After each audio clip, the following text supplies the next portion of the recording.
The ruins of Peveril Castle stand isolated on a rocky hilltop in the Derbyshire peaks, one of the most dramatically sited castles in England.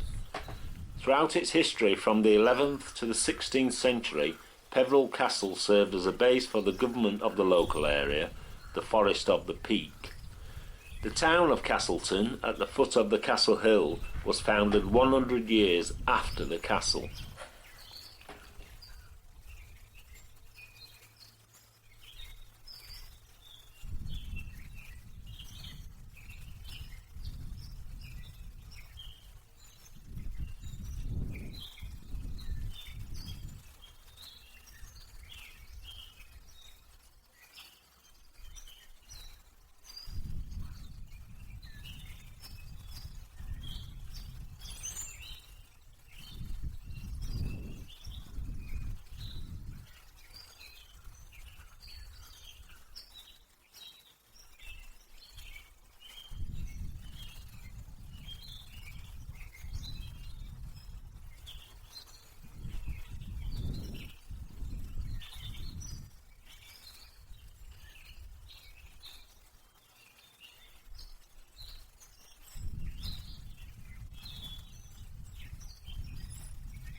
Peveril Castle was established on this site soon after the Norman conquest of 1066.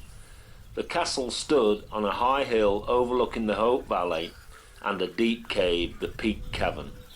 The site was probably unoccupied at the time, though prehistoric earthworks in this area and the flint blade found within the castle show that the site had been used for centuries before. In 1086, Domesday Book mentions William Peveril's Castle of Pecheses, or Peak's Arse, the medieval name for the Peak Cavern. William Peveril, after whom the castle was later named, was keeper of the royal forest. The castle was sited to control the area, which included hunting grounds and lead and silver mines. Unusually for a Norman castle, buildings were constructed in stone rather than timber. Remains from the 11th century can still be seen incorporating distinctive herringbone masonry, where the stonework is laid in an alternating pattern with one course of stone slanting one way and the next course slanting the other way.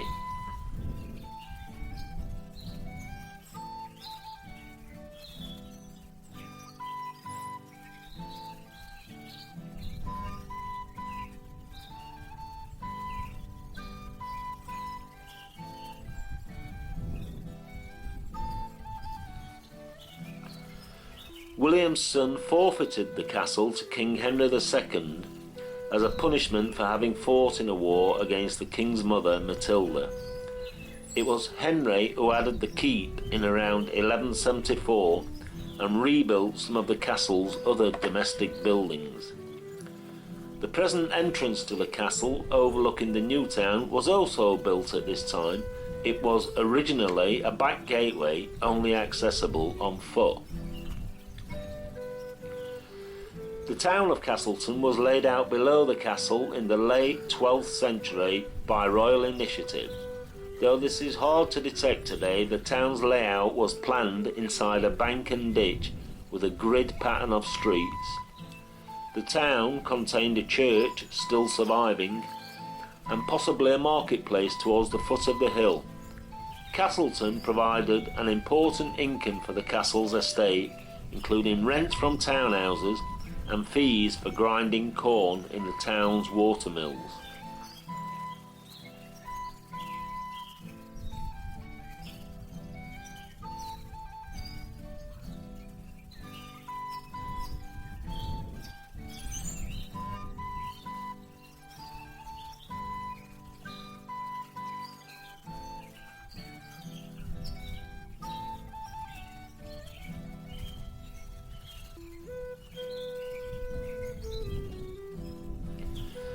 Though built in a strong and commanding position, Peveril Castle was used more as a base for hunting and administration rather than as a military fortress. Peveril Castle's only known military engagement was in 1216, when King John's chosen constable or commander was forced to besiege his own castle in order to take up his post. During the 13th century, documented repairs and additions to the residential buildings in the castle's inner bailey show that it was occasionally made ready for visits by the king and his large household of soldiers, servants and guests. These visits were in fact very rare. King Henry III only visited once, yet he added a new hall on the castle's north side. During the 14th century, the castle and estate passed to a succession of royal favourites and relatives, including Queen Eleanor of Castile and Queen Isabella of France. The Forest of the Peak became part of the Duchy of Lancaster under the influence of the king's uncle, John of Gaunt. Peveril Castle remained in use during the 15th century, and its buildings were occasionally described as needing repairs. However, much of the running of the estate, such as the holding of courts and the collecting of rents, was now carried out elsewhere in Derbyshire. Peveril Castle's history shows that it was concerned less with defence and warfare than with the protection and government of the royal forest of the Peak. William Peveril, from whom the castle now takes its name, was the keeper of the forest in the 11th century. The Peak Forest contained valuable natural resources including timber, land for pasture and lead and silver mines, which had been exploited since the time of the Romans. But it was principally designated as a private royal hunting ground for recreation. Hunting in the forest was a jealously guarded privilege for the king and those enjoying his permission.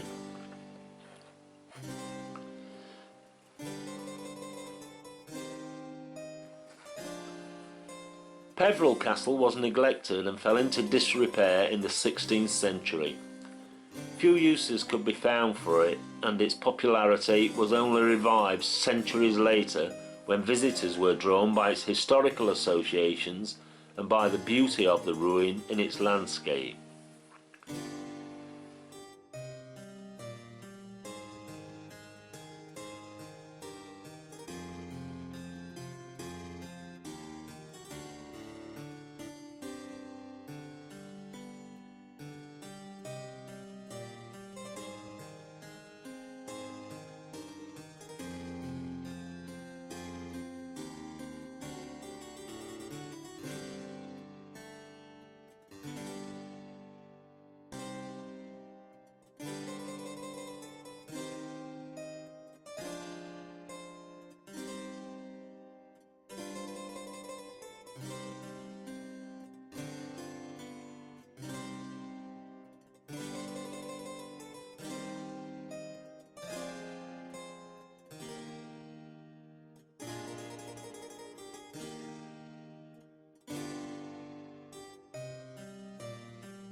By the reign of Queen Elizabeth I, Peveril Castle was so ruinous that its demolition was considered. Only the keep remained usable. As a survey of 1561 reported, the building served both for the terror and punishment of offenders and the keeping of the courts, the Queen's Majesty having none other house in these parts for that purpose.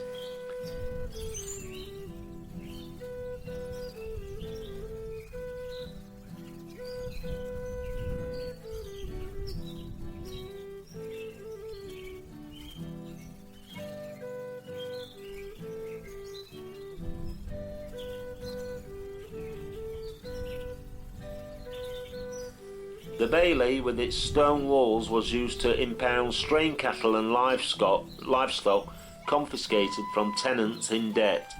Soon afterwards the castle fell completely into disuse. The castle attracted little attention from early visitors to the Peak District, being too ruinous to be considered picturesque.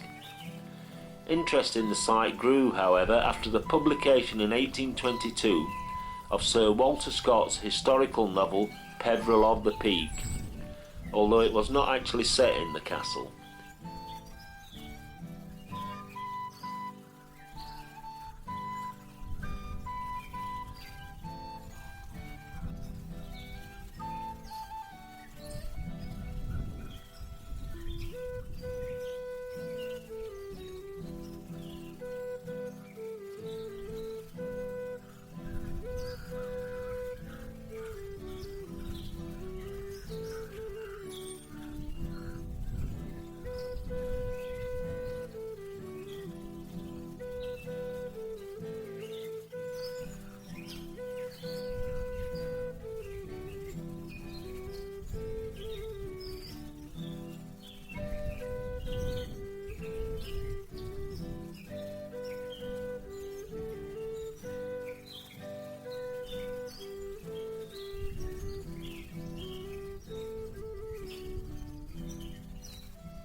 The town of Castleton and the castle have more recently benefited from the growing popularity of walking as a leisure pursuit. In 1932, the castle was placed in the guardianship of the Office of Works, and in 1984 it passed to English heritage.